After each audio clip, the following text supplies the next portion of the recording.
Welcome to Binah Says, a podcast created to reveal the wisdom within everyone. And I started experimenting with how I can create like a psycho-spiritual approach to therapy. We were being on our honeymoon, and there was these couples who had been married a while, and they're like, just wait. And I'm like, nope, you don't know. It's not going to happen to us. And I was like, oh, okay, it's time to get to work. But if that's the only thing that you depend on, eventually that's not sustainable. But when it becomes proactive, is when you step out of that tit for tat type of dependency love. It's bringing your higher self, your more elevated self to the relationship that comes from like the higher level of your soul. If you're single, then you want to embrace right where you are.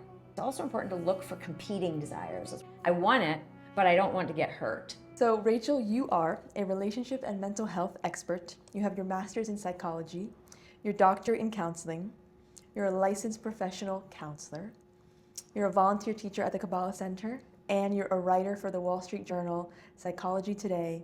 You're an author of this book that we're going to talk about, A Soulful Marriage. Among many other things, you're an incredible mother, wife, partner, mentor, all of the above. So I'm so happy to have you here today. Thank you. Thank you so much. So I want to get started with what led you on this path of psychology. It's interesting because it was a circuitous, like I had to go away from it to really come back to find it. I'm a very sensitive person, and I'm kind of a hyper empath is what I've come to understand now, just very empathic. So I would be very affected as a child by any suffering that I would see in any movie or anything happening. And so I received messages growing up, just whatever you do, don't get involved in people's problems. It'll just be too hard for you. So it's from love, so I steered away through college and even I was on my way to getting my PhD in organizational psychology, because I thought, okay, I'll work with people, but in a business setting, it won't be as intense and won't be as much emotions and, people suffering or whatever.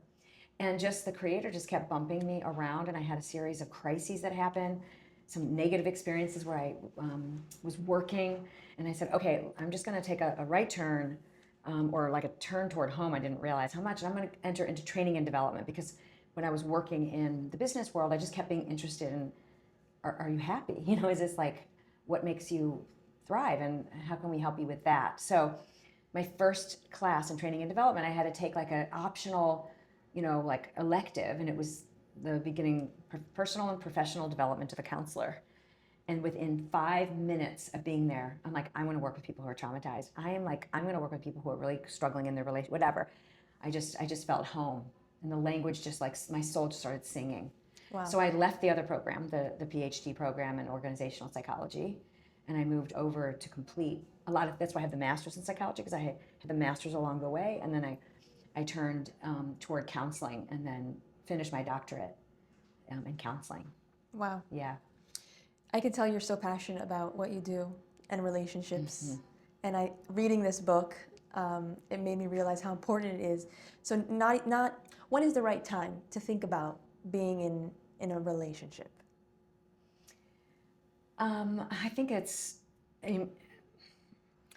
depends on, like, that could be a very broad question. Like, we're always in relationship, but in one that you're really in a committed, where you're committing as a life partner, that one is, for some, is rushed to, just because not wanting to be alone or wanting to get on with life and all the things that come with it, or pressure that you feel like you should. And for some, they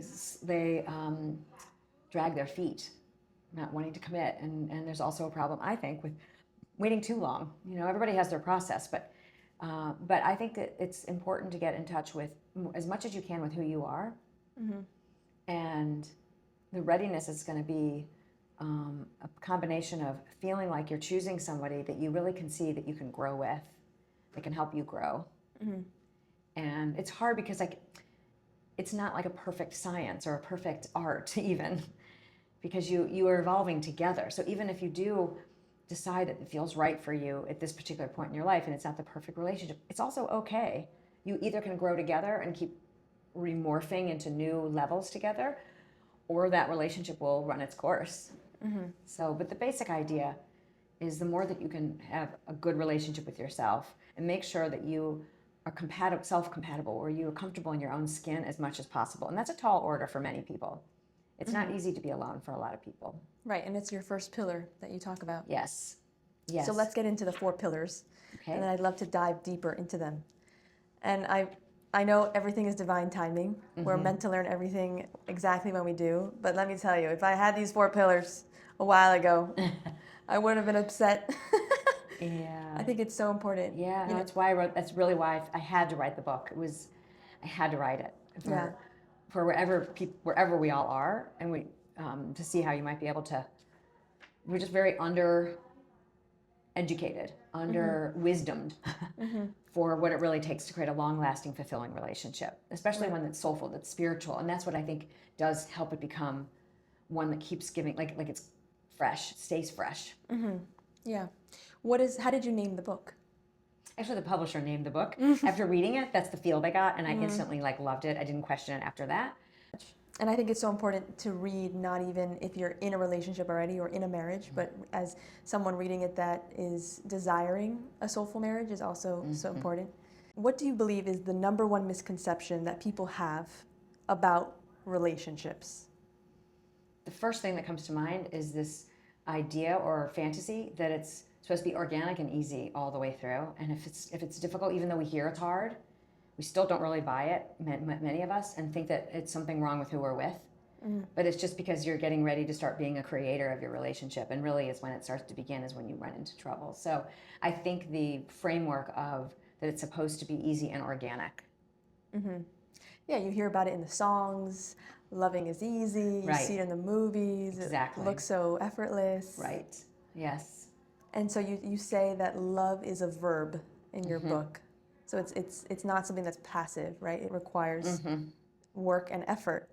And you also mentioned how a lasting love is a trainable skill. What does that mean? Well, it's similar to there's two things that I always kind of my soapbox that I think if I could change, go picket somewhere, I would picket in the white, in Washington, that we would train children starting in preschool that they learn active listening skills and to know how to handle their own emotions while still holding space to just hear somebody. And then gradually, as you get older, to learn, you become really proficient at that. Think about it the way we get more and more with math. We do it, spelling. We just keep doing it gradually. Think it's like listening was a skill that you learned. And it's just, it would change so much. And then the second is that we really learn, starting when it's appropriate, maybe even as early as grade school, or more like maybe middle school and high school, where you start learning about what does it take to have a life skill of a long-lasting, fulfilling relationship, starting with a relationship with yourself and how important that is as they're developing, into those years.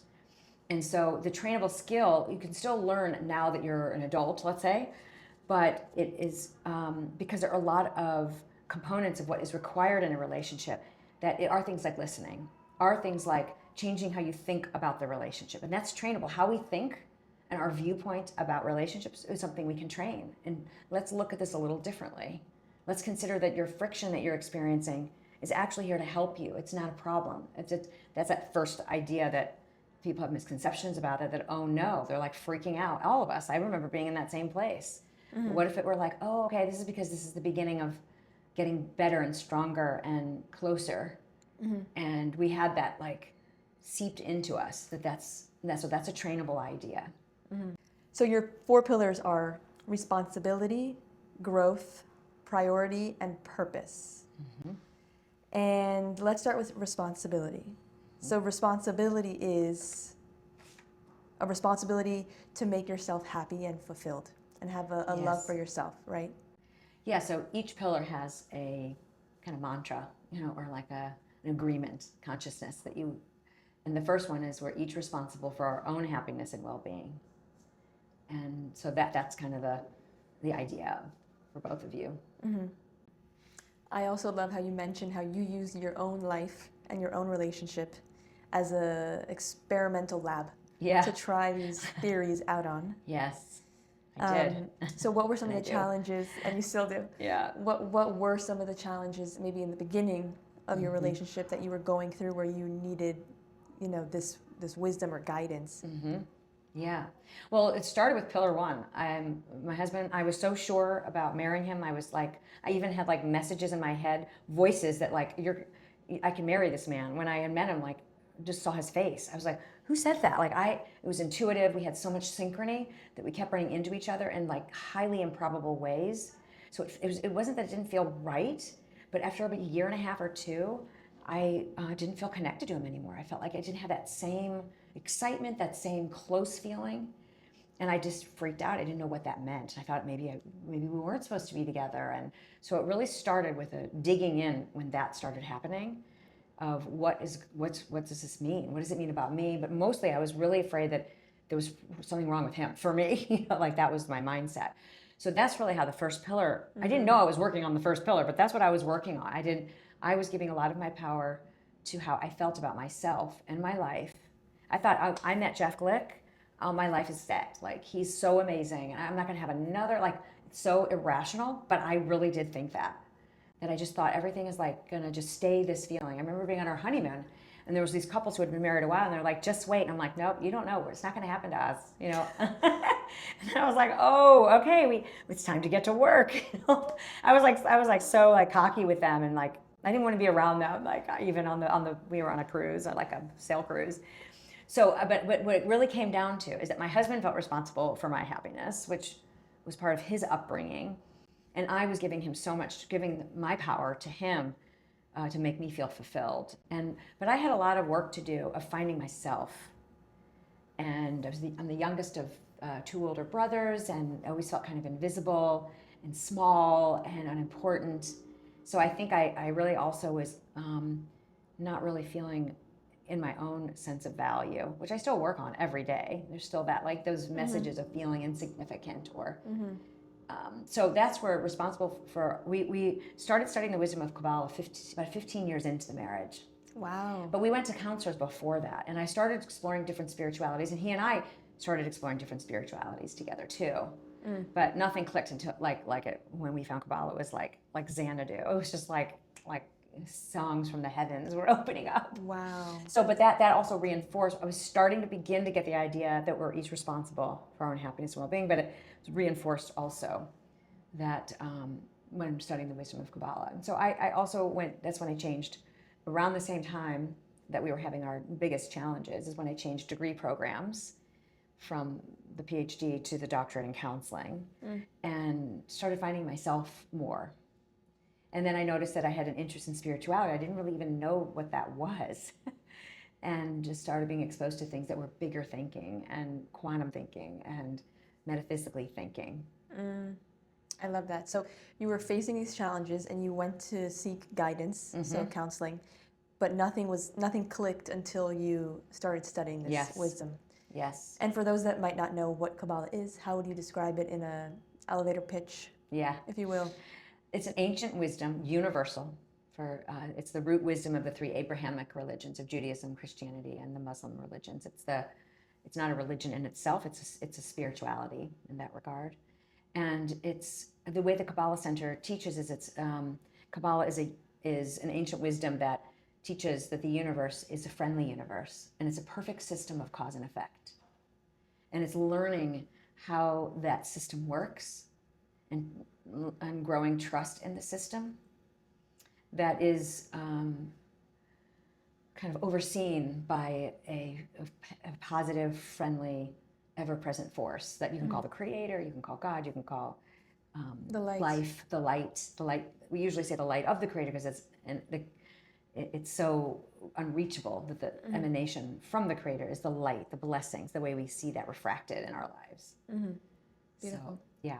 And then it's an overall understanding that, but there's layers and layers and depth, and it's also very practical. So it gave us some like practical applications and ways of thinking about our relationship and what we were going through together, with steps of what we could do to start feeling more connected individually with ourselves and together. What did that feel like when you felt as though things were starting to click and things were starting to feel right again in your relationship?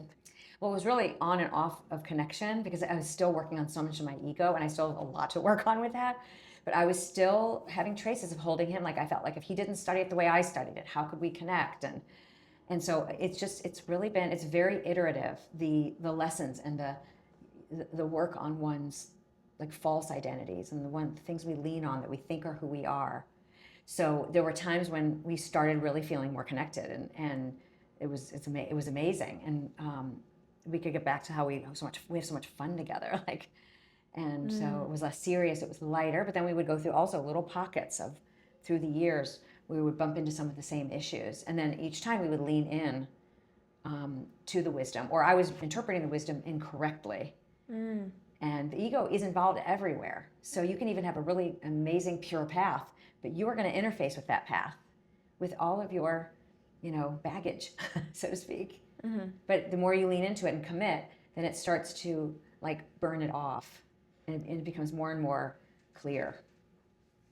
So how did you start incorporating the wisdom into your private practice? And it's threaded throughout this book. Yes.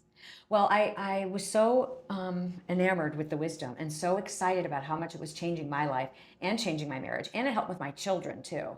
Our kids were going through some struggles, and it really helped us there as well. So I was just like, I took a step back from my counseling practice. I started working. I was part-time anyway while the kids were little. Our kids were 8 and 11 when we started studying. And I was part-time anyway with the counseling, but I backed off a bit because I wasn't sure if I was really helping people in the maximum way. Because some of the things I was learning, I wasn't sure if that contradicted therapy. Because some of the things some of the ways that therapy can be approached can keep people where they are versus really empowering them. And I don't find that to be the case with therapy now, but I wasn't sure. I had doubts about it. And I didn't want to. And so I focused on helping to grow a study group in St. Louis. And that was about 20 years ago. And so I took a few years, and I just saw a few people. I still kept the counseling going, but it was a really small practice. And then one of the teachers that was my teacher at the time, who's no longer my actual like one-on-one teacher, just had a vision that I needed a message that I really needed. I was given this degree for a reason, all this training.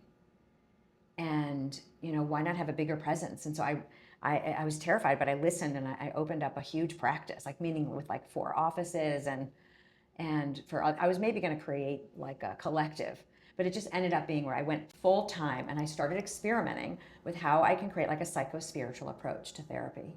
I had no idea what I was going to do exactly. I just knew that there was these ideas and these concepts. So it started with, I remember this very first couple that I met with, and she was focusing on everything he was doing wrong, which I understand. That's what you kind of come into therapy for, is like, but it was she was very clear that was the issue. And I opposed this idea of mirror, that while there could be very much something wrong with what he's doing, I wonder what it would be like to look at what is being awakened in you that would be how this may be a benefit to you too. And, like how you might be able to work on something of feeling good, maybe more secure in yourself, or more compassionate, or whatever it is. Like, and she wouldn't have it. So and they never came back. So I literally had this moment. I just remember thinking, I thought maybe the world isn't ready for this. Maybe that's like too much like personal responsibility. I really wondered. But I kept going. And then after that, like, people love it. Wow. Love it. And so then I just started, eventually it became formed in 4 pillars, but it wasn't clear what that was. These were just different ideas here and there of what I was learning and intuiting of how I can help individuals also and couples with there's a lot of overlap in what we know about human development and what we know about healing and self-actualizing. And there's a lot of approaches that I liked anyway that were very Kabbalistic-ish, like Jungian or person-centered therapies, are very much believing in the essence of the individual has everything they need. It's just about allowing that space for your truth to come out and your inner authenticity to guide you. So it fit, but it was still other ideas, other concepts, other ways of looking at their challenges, to see that there's the creator involved. And that can mean for somebody nature, it can be the body, it could be sports. Like, there's so many metaphors. Or for some it's Christianity, for some it's Hinduism, it doesn't matter. It's still the idea that there's this presence that is always with you and is wanting you to have everything, and to be interested in what might be happening in your challenge, that is here to help you grow in the right time and in the right way, not to rush that, because that can sound cold if you run in with that. After counseling hundreds of couples, thousands of people, what's the greatest challenge that you often find in relationships? I think it's to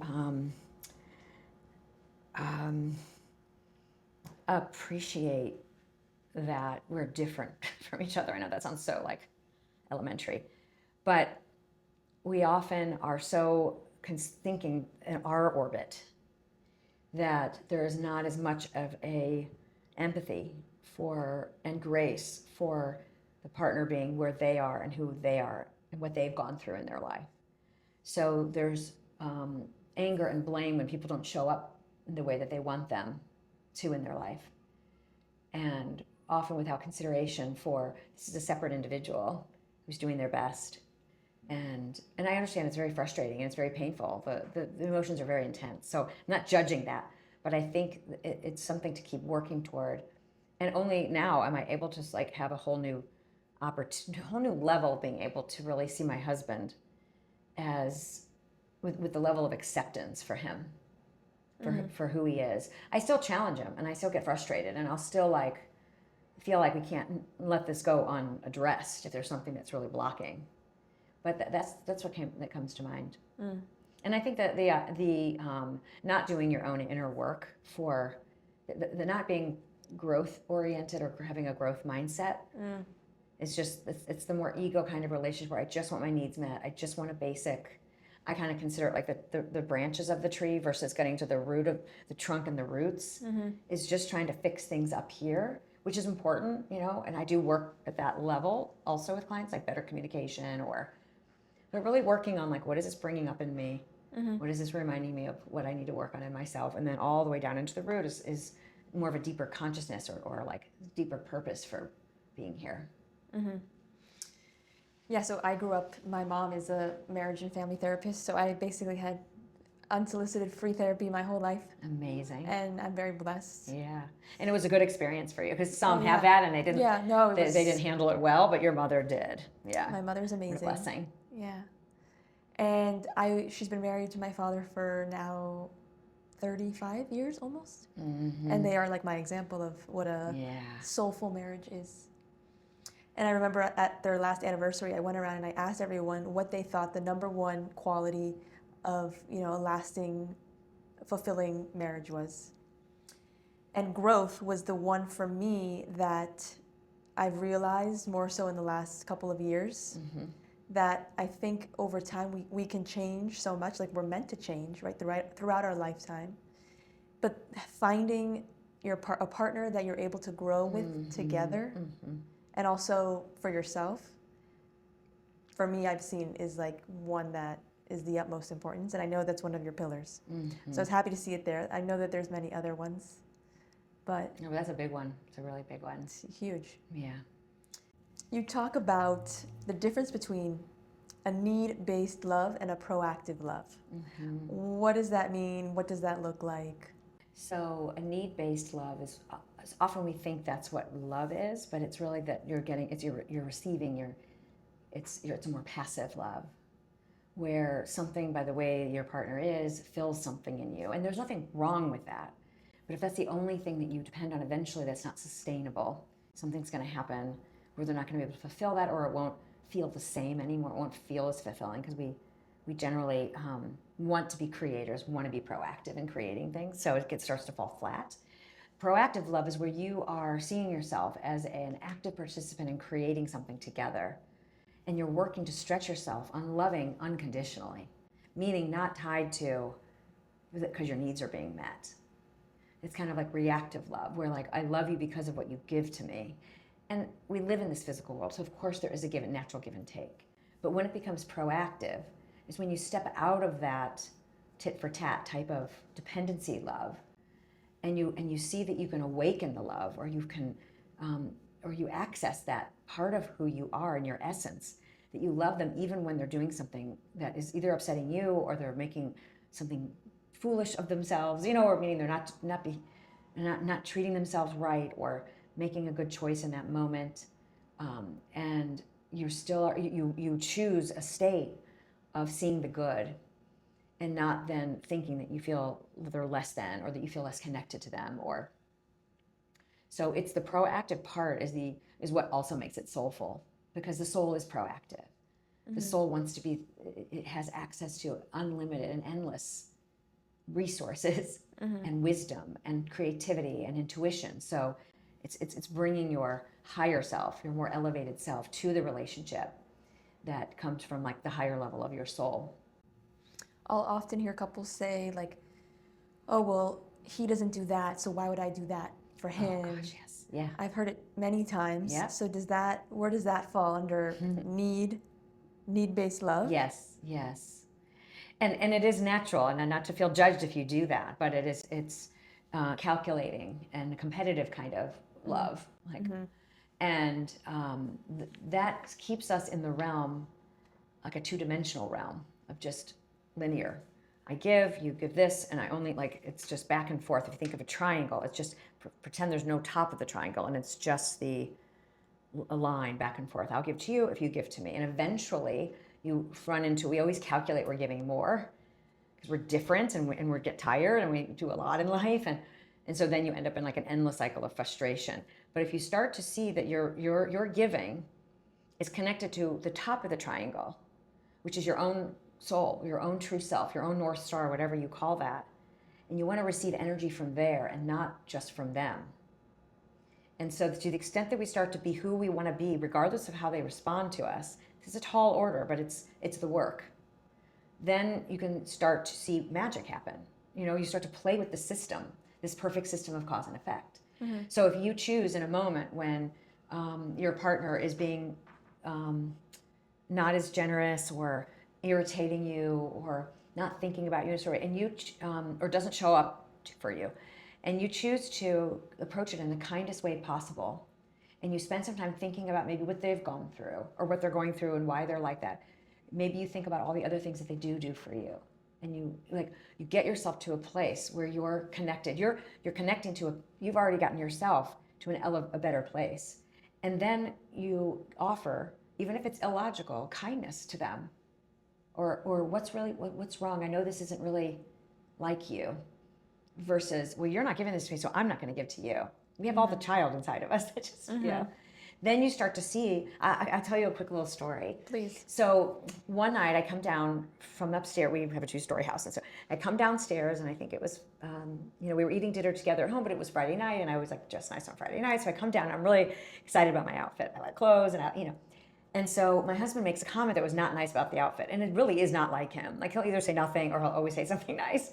And I was like, my feelings were really hurt. I put a lot of time putting this together, and I was ready to go into like, how do you think that makes me feel? And, I'm not, so in other words, if you're going to talk to me like that, I'm going to talk not nice to you too. Like, or I'm going to start criticizing your delivery. And so I took a moment, and I said, you know what? I'm going to play with the system. I remember having that thought. I'm going to just see what it's like to get grounded and not respond to him from this place of feeling hurt. And then I went through a series of questions, and he actually stepped away. He didn't even like take note of what he had just said. And I start going through a process of like, okay, what might this be for you? And I said, well, you know what? I know my work in life is to become more emotionally independent, where if I like the outfit, then that's okay. Like, to really care about my own opinion and less about other people's opinion. So I looked at the outfit, and I'm like, I still like the outfit. So I didn't and sometimes I'll change if he doesn't like it, just because I like him to enjoy it, and I have plenty of choices, because, he may as well like it, But and then that was the first thing. I was like, you know what? Okay, good. And I felt full inside versus that empty feeling inside. That when he was like, this is a little thing, but it has big implications. And then I also remembered, he's so supportive. He's so complimentary. This was just this is not the real reality. Actually, I don't know what's going on that he would say that, but and maybe sometimes he does slip and say things, but whatever. It's not the norm. So, and I was ready just to kind of move on with the evening, and he comes downstairs, and he said, I was thinking, I'm really sorry that I said that. That was just not nice. And it was like, I could feel the creator in that. Like, it's not necessarily easy for him to say he's sorry. He's pretty hard on himself, so he's a little bit defensive about acknowledging. So it was not a usual thing for him to really pick up on that. And I didn't show him that I was unhappy with what he had said, because I really decided I was going to just work on it in myself. And the way that it came from him was so different than me trying to teach him what I wanted in that moment, which is not bad at other times, to teach someone. I'd rather you just not say anything. And, or can you say it nicer? But anyway, so that's where I could feel it was like a proactive moment for me. And I chose to be unconditionally connected to myself, and that allowed me to be unconditionally loving to him in that moment. And then that's where you see the magic happen, and then it just comes to you. And it was so much sweeter when he got the gift of how proud he felt that he came without me saying something about it. Wow. Yeah. That's really powerful. So special. I think coming from a place like you mentioned in this first pillar of one where your cup is already full, right? Coming into a relationship, you want the other person to just overfill your cup that's already full. But when we come from a place where we don't feel like the cup is full, then it's really easy to fall into these reactive pitfalls where we just want to get back at the other person because they didn't validate the way we looked and, you know, gave us the love we wanted in the moment. And that's something for me that I went on my own journey of self-love that took me many, many years. And I was not in a relationship at that time. It was only once I had a self-love for myself that then, you know, the relationship manifested.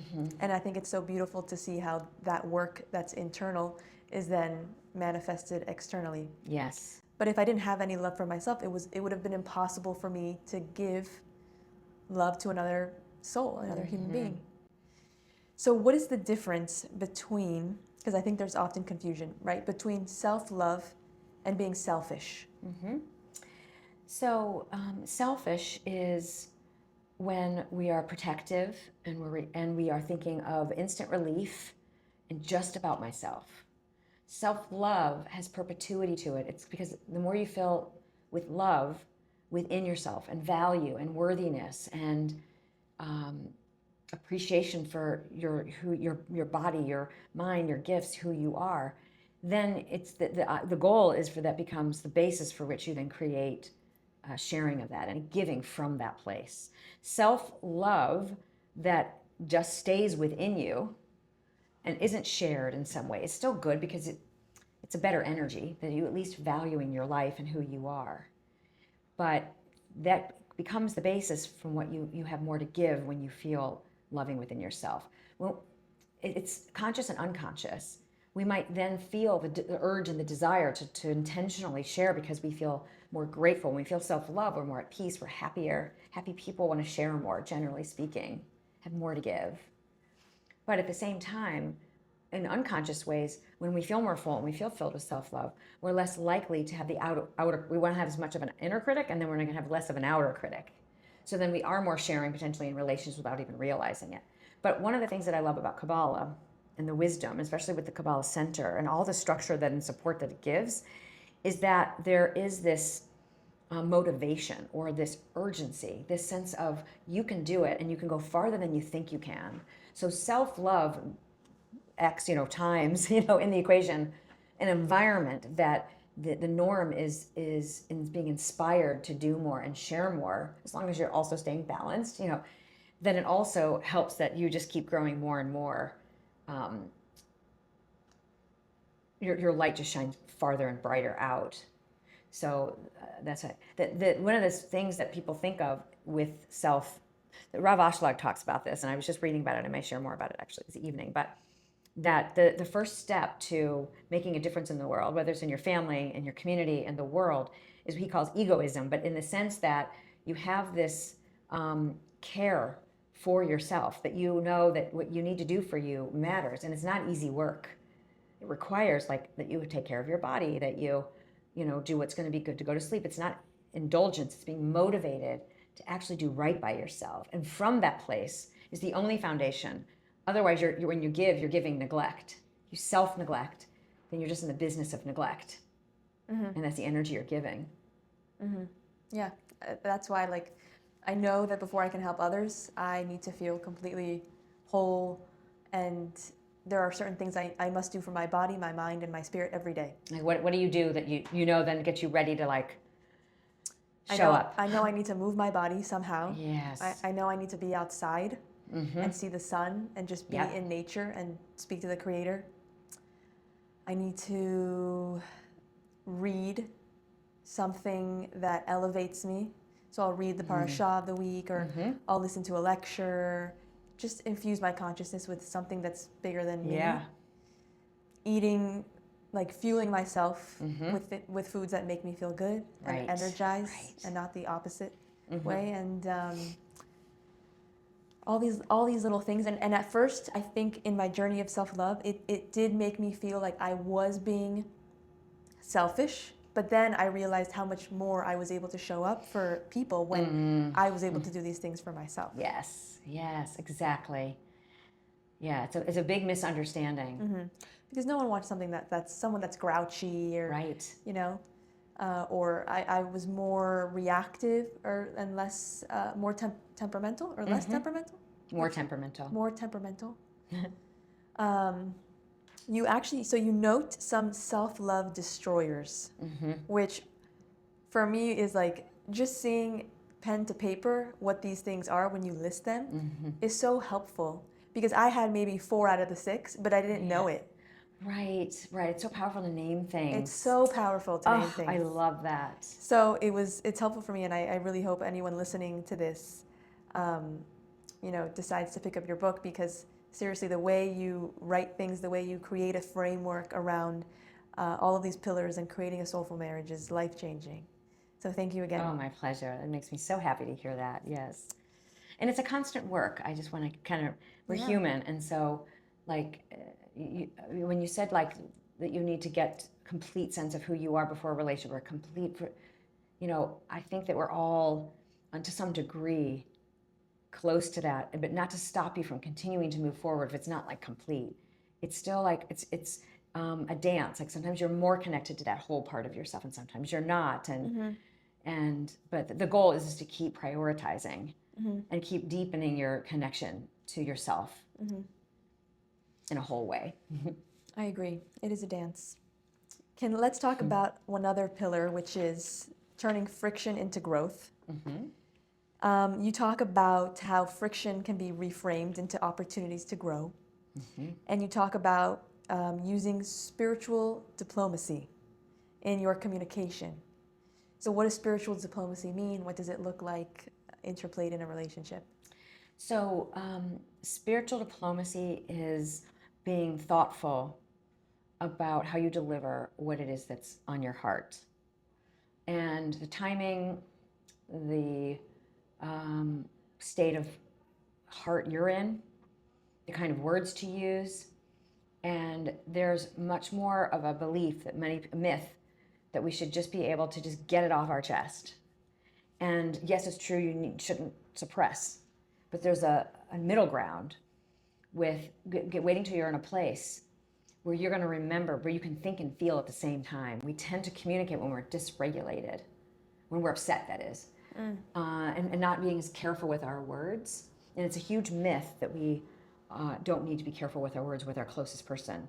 Like that's the one place we feel like we should just be able to let it all hang out. And yeah, the paradox is the more that you handle these interactions when you have friction in a way that still feels safe and nobody feels attacked and afraid of what the next one when it's going to happen, then the paradox is you do feel more and more comfortable to be yourself with each other. But you still have to put in effort on a regular basis. To this day, I have to be careful how I express myself to my husband. And when I'm irritated or when I don't like something that he's doing, even being thoughtful, like when we come together at the end of the day, like how am I greeting him? How am I approaching, so it still requires effort on a regular basis. And how do you turn conflict into closeness? Well, the first thing is to make sure that you have tools, and that's I list like ways. And a lot of this came from studying the wisdom of Kabbalah. Also, I have 3 of my favorite communication models I use with my clients, and I kind of combine them. And they help us to get close to the conflict. It has to be a calm conversation. It just has to be where you're intentional, where you're going to say honest things that are difficult, but they're coming from a place of calm and with the intention that we're going to grow closer. And with the awareness that this is somebody that you love. That's why I recommend that you actually sit knee to knee, eye to eye. I'll have them sit in the office or recommend at home. Sit knee to knee, eye to eye. Wow. When we look like even road rage, is because you're not seeing the person. This is a person, this is a person you love. And so then you need to approach it. That's the first thing you have to do is to learn how to approach it in a way that you're calm. In part, to get yourself calm is to really examine what's really about. I have 5 W's in the book. One is, these are the 5 W's before you approach a difficult topic, or something where you're having friction and really addressing it. The first is the why. Why do you want to address this? Why is this important to you? Why is it that you feel like you need to say something? The second is what? What's really bothering you? What do you want to say? What is the true message that you want to say? What is it that you, at the bottom line underneath, that you is the most important thing to say here? And then there's the whether, which is, should I? Whether or not to. Is this one of, like the thing with the outfit that I told you about? There may have been a time where I could have just let it go. He doesn't say that very often, and so whatever. You don't need to be picking everything wrong that's going on. And then there's the when. Is it a good time? If it's late at night, don't recommend it. Have you been drinking? Forget it. There's lots of whens. Or are you guys both, on a thin thread? Or do you need some time to get yourself more grounded? Even if it's just till 2 p.m, and you need to go take a shower or something that helps you to take a walk outside, like get yourself, is this the right time? Am I in the right place? That's the fourth W. And then the fifth is the way, which is the doing it calmly, taking turns being speaker and listener. I have something called the love seat listening method that is very structured. You have to get structured so the ego doesn't take over and your egos don't have an argument. You want your souls to have a rich intensity about it, but you want your soul to have the conversation with each other. The soul knows that they're connected. The soul can stay in touch with loving someone while you're saying something difficult. So that's how you can turn conflict into closeness. And you'll know that you handle it well because you should feel closer. So if a couple is always, let's say, has a lot of conflict or is arguing, is that necessarily a bad sign? Or is... Not necessarily. Some people have different tolerance for arguing than others. It depends what you're arguing about and what happens after.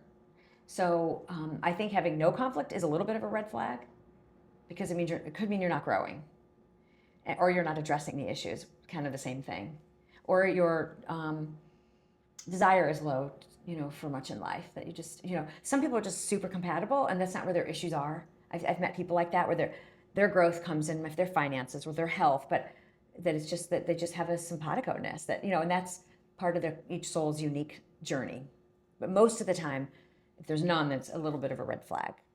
And then the other, if there's so much friction that it's just like so volatile all the time, then that's a very negative environment for much growth or much of like a real sanctuary that you could create in your relationship.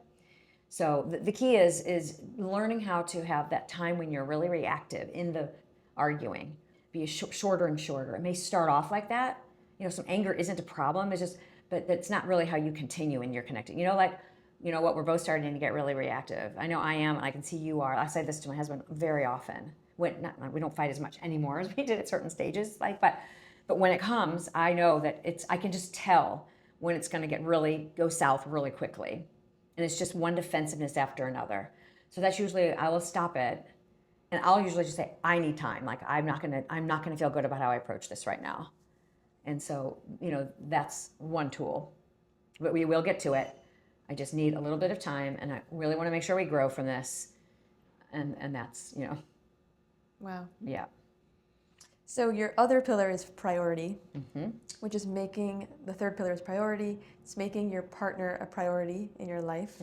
So going, as my mom puts it, from a me to a we. Yeah, exactly. And it's not just about you anymore, but about the partnership. Yes. So what does it look like to prioritize one's partner? So prioritizing is both you're prioritizing that they know that they're the most important other person in your other person, besides your relationship with yourself, the most important other person in your life. And sometimes it's an action and sometimes it's just an understanding that just starts to become integrated into like your fabric. And it's also that, the relationship is a priority because your relationship is its own entity. There's three, I remember my father, it's a book in Spanish, he always read in Spanish, his books in Spanish, and he found this one, he would always, when I come over, he would have all these notes and books that he wanted to show me what he had been reading, that he knew I would like. Some were about Kabbalah, some were just about like relationships, but one of them was how, it was in Spanish, but it was like there's three people in a relationship. There's you, there's me, and then there's the relationship itself. So the priority is your partner, but it's also the relationship is a priority. And you do that by cherishing each other in a way, just the knowing, you have to know each other well, knowing each other's like sweet spots, what makes them feel, like makes them know that you're just like, you think they're amazing, that they are the most important person to you. And so that can be in little things, like my husband happens to like leave me little notes all the time, or if I call him at work, which I don't do very often, even if he's in the middle of a big meeting, he always picks up. Oh. Those are things I just know that and I just know he cares about my happiness. It's on his face. If I'm not happy, he's, so, and other people report it's often the little things that add up that, willing to, let you go through a period in your life where you're struggling. And one person I remember saying that they just were allowed to flounder a little bit, and they picked up the financial part of the relationship, like giving grace and space. Like, I want you to get what you need from this time, or that's a little bit of a bigger thing on some level, to finding each other in the room and you're just aware that you're there. You're independent, but you always have a sense that's just for that couple. Like, everybody has their own ways of feeling like a priority. And it also means that it's cherishing, but it's also protecting. You have to proactively protect the relationship from entities that can come in and pull you apart. Such as? Well, the biggest one is kids. Number one, like hands down by a landslide, especially once, that's in your life. It could be animals, but it's usually the kids. And of course, your life is going to change when there's children, and you're not going to have the same priority with each other or time to, but it can be like a runaway train, and the kids' needs, and it's easier to focus on the kids. And so that's something to really be mindful of are you having some boundaries about that? Where you make sure you spend time just the two of you, or you greet each other also, like at the end of the day, and not just go straight to the kids. Little things like that. Making sure that you're not getting interrupted by them, that they have to wait if you two are talking, to have them wait. Mm-hmm. Those are just little examples, but yeah. And making sure that you go on dates and maybe even do a little traveling. And if they don't get their need, they'll want what they want. It's different from what they need. They need their parents to be close and connected. Mm-hmm. Definitely. I remember seeing this something on Instagram where this woman was sharing how she prioritizes her relationship with her husband over her kids, because she knows that by filling up the relationship with her husband, then together they will fill up the relationship with the kids. But it can't be the other way around. Right. Exactly. And that's part of the system of the universe. It's in the Zohar. It's in Kabbalah. It's a system of cause and effect. The light is the cause. We're the vessel. We're the effect. Similar, we're the source, and the children are the effect. If you start making them the cause, everybody's in trouble. It's a flow of energy. Right. I love it. And I learned that from the wisdom of Kabbalah too. That was a huge shift in our relationship. Pillar 3 is my husband's pillar that he added. That had 3, and he added this one because it made such a difference when he really felt the shift after we had kids. And when we started studying Kabbalah, I was learning this prioritization of our relationship and how it feeds the kids. And I shifted. Subtle in how it would look, but it was profound in how he felt. And lastly, you have purpose. So finding a purpose in your marriage, which is something greater than the both of you. What does that look like? Yes. Well, there's 2 levels. There's internal, inside your relationship. Just being in the relationship has a purpose, especially if you choose to see that your relationship has meaning like that you're working to evolve. You're working to help each other keep becoming more of like the kind of ultimate potential that you can be. It's such a good feeling to grow and find those crevices of yourself and express them. And shed things that are fears or insecurities or power we give to the external. In a relationship, you can help. That's a huge purpose in the relationship. And there's also a purpose in creating, if you decide to have family, or creating a community within your family and extending that in your collective. But there's an element that is often overlooked, which is, in addition to that, is being intentional about sharing with the world to some degree. Not, of course, with some of your leisure time. It's not like you neglect your children or neglect your work or neglect each other, but you use some of your time, your talent, your treasure, whatever you have, for the sake of helping make the world better. And that you may never even see. It's because you start connecting to bigger energy then. It becomes more quantum, and that whatever you do have is blessed. Before studying Kabbalah, I never thought about this concept of having a higher purpose in a relationship. Yeah. And the topic of soulmates and a soulmate relationship was one that I had not heard of before. So it was beautiful to see this 4th pillar included in a soulful marriage. What is your view on soulmates, and whether we have a soulmate, whether we create a soulmate, whether we are the soulmate? What is your take on it? Yes. Well, I think the most important thing that, from what I've learned, and I express that in the book, is that focus less on, is this person my soulmate, like a noun, or like a thing, and more of, are we creating a soulmate relationship? Are we creating a living, breathing organism that has the elements of soulmate in them to be mates to each other on a soul level? And for that, then that the four pillars creates that soulmate relationship in a sense. It's the same kind of thing as a soulful marriage. And the most important element is about, are we coming together for something bigger than just meeting our needs? Is there purpose in the relationship, which is, growth is purpose right there. And also, are we coming together to, more than the sum of its parts, to actually make something that didn't exist before in the world as a result of our love, like coming from our love, that it then expands out into the world and adding more of that love to the world directly as well. Mm-hmm. And I think with a soulmate, you could. This is very deep. There's very deep teachings about soulmates, and there are people who feel like, often think of it as like, I find the person, or it's a feeling that and that still can be the case, but it's still kind of reactive. And I like to switch it and think of it as an experiential, that it's more of again, like a verb, that am I creating it? Am I making room for an environment that allows soul growth to happen and soul connection to happen? Mm-hmm. And that all comes from the wisdom of Kabbalah for me. Like that is where I learned all that. And yeah. And your soul can change. Like as you transform, you may not be like what, there's some people that feel like there's this like, yes, there's a person who's your soulmate. Like it's too completing, and that may be the case, but it's extremely, extremely rare is what I've been taught. For that to happen. It's like you're at the pinnacle, like where you've done your spiritual work to such a degree that your almost work is done, and then you find each other, and that's all you're here for, is to share with the world. Like so it doesn't matter. We don't have to think like that, because it's all about a process. But you can, in a relationship, as you evolve, higher levels of your soul come, and even if you weren't technically soulmates, so to speak, you can become new levels of your soul enters into you, and then you can become soulmates when you weren't. I thought that was pretty cool. I remember learning that concept, and I see it in myself. I often don't recognize who I was a year ago or 2 years ago, because we're just constantly evolving and changing and hopefully elevating. Exactly. Year after year. And it's a beautiful process. So how does this apply, let's say, to someone that is dating, looking to find a relationship? Yes. How would you apply these pillars? I love that question.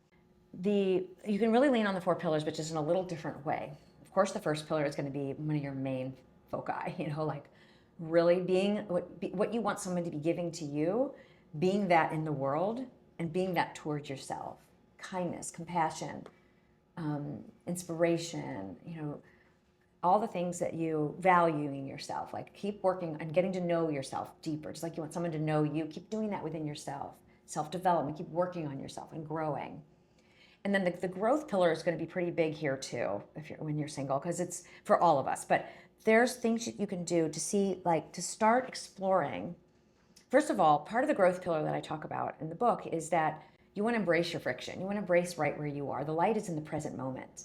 That's what the pause is about. Like pause, that's when the light is there. So whether there's friction in your relationship, which is the growth pillar, if you're in a relationship, if you're single, then you want to embrace right where you are. And trust that you're where you need to be right now, and really do your best to embrace, allow, and appreciate exactly where you are, and trust that this is not a mistake or not something missing. Nothing is missing kind of consciousness. Mm-hmm. And then the other thing is to look for how is it that it's showing up in my journey, that I have, as part of my growth process, the seeking of someone and not finding them yet. It depends how much you're desiring it. Some people are single and they don't have as much of a desire. But a lot of people desire it. So if you have the desire and it's not happening, then get curious. Like, I wonder what this is part of my tikkun, or part of my things that I'm here to correct and work on. Maybe I'm here to become more befriend myself, or maybe I don't believe that I'm worthy. Maybe I've had trauma watching my parents or and past experiences, and so I need to work on healing that, so that those aren't, part of my new relationship, or maybe that's part of blocking, whatever. Get curious about where's the growth. That's pillar 2. Where is there more growth and healing for me? And then it's also important to look for competing desires, is what I tend to like to call it, which is I want it, but I don't want to get hurt. So the not wanting to get hurt can actually come in front of I want to be in a relationship. And so then you might be more protective than you realize, and you're not willing to take risks, be vulnerable. It could be that I want a relationship, but I don't want to lose my independence. I really like this, that I get to, like, it's so much simpler. I get to go when I want to go. I have to like check in with someone. That would be hard. So then all of a sudden your independence may be your actual desire more than the relationship. So if you think that your desire for a relationship is that strong, look for the ones that are like the horse races or whatever, and they're coming up behind you and they're passing that desire. And examine those and just be curious about it, be interested. Is that coming from my ego? Is that coming from my soul? Is there something that I might need to embrace and accept or work on that might make room for this relationship? And then someone asked me last night if it requires like just making yourself ready and then the person will show, or do you have to take actions? And I would say it's both. I think it's important to do actions because the actions also interact with your individual growth. You see versions of yourself through taking action.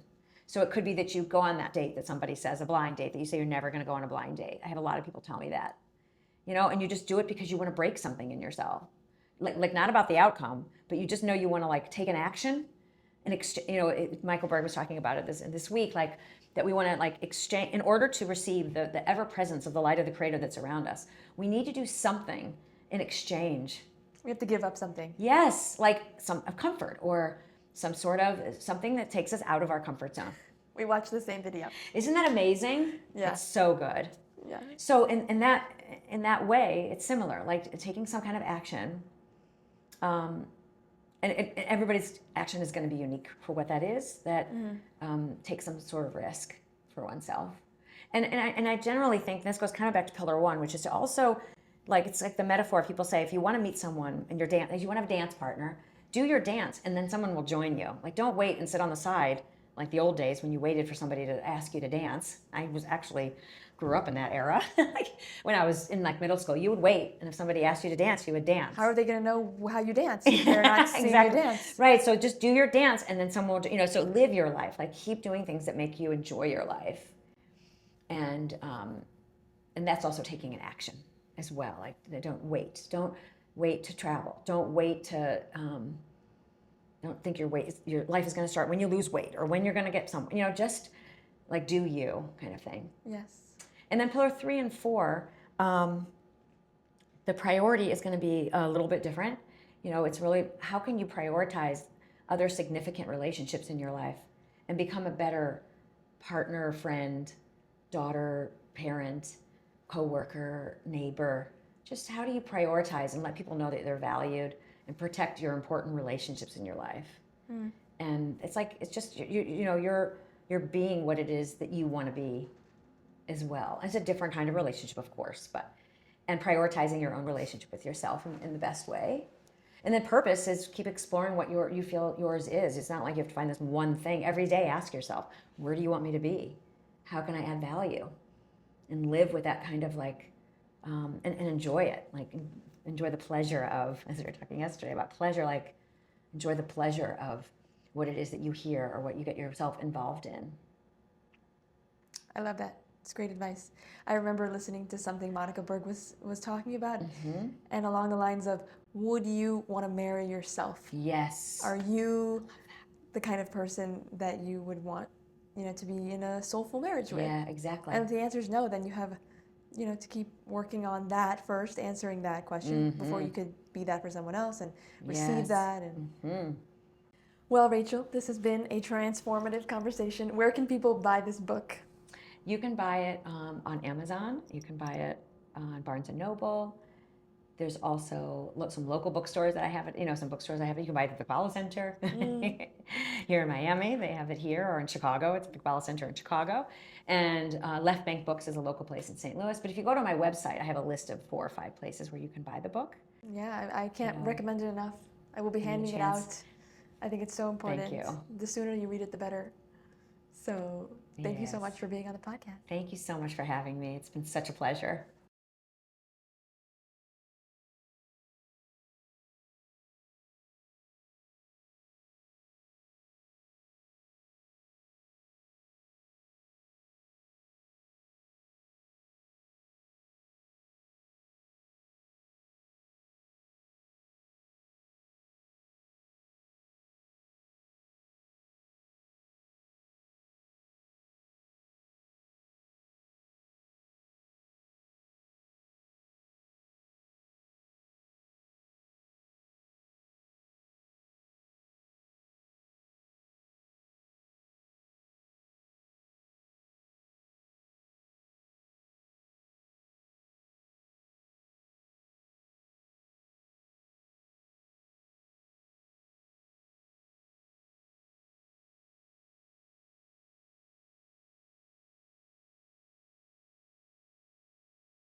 Thanks for tuning in to Binah Says.